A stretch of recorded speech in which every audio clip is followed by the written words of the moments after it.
ரொம்ப அன்பு வச்சதுக்கு முன்னாடி நீங்க அவங்க கிட்ட அன்பா இருந்து அவங்க உங்ககிட்ட அன்பு காணிக்கிறதுக்கு முன்னாடி இவங்க நம்ம கிட்ட அன்பா இருப்பாங்களா, நம்மளை ஏத்துக்குவாங்களா அப்படின்னு சொல்லி எல்லாம் அவங்க பின்னால தெரிஞ்சிங்க தானே, உண்மையா இல்லையா? இப்போ அவங்க பேசி அவங்க ரொம்ப அன்பு காணிச்ச பிறகு அந்த முதல்ல காணிச்ச அன்பை நீங்க பழையபடி அதே மாதிரி காணிச்சிங்களான்னு கொஞ்சம் யோசித்துக்கா பாருங்க. இல்ல இல்ல. அப்போ அவங்க அந்த அன்பை எதிர்பார்ப்பாங்க. முதல்ல இருந்த அன்பு லாஸ்ட் வரை இருக்கணும் அப்படின்னு சொல்லி எதிர்பார்க்கிறது மனித இயல்பு. நீங்க அந்த அன்பை கொடுக்காம இருக்கும்போது அவங்க பேசாம விலகி போகலாம்.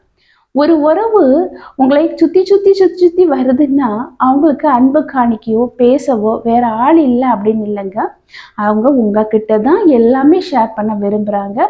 உங்க மீது அளவு கடந்து அன்பு வச்சிருக்காங்க. இதை முதல்ல புரிஞ்சுக்கணும்.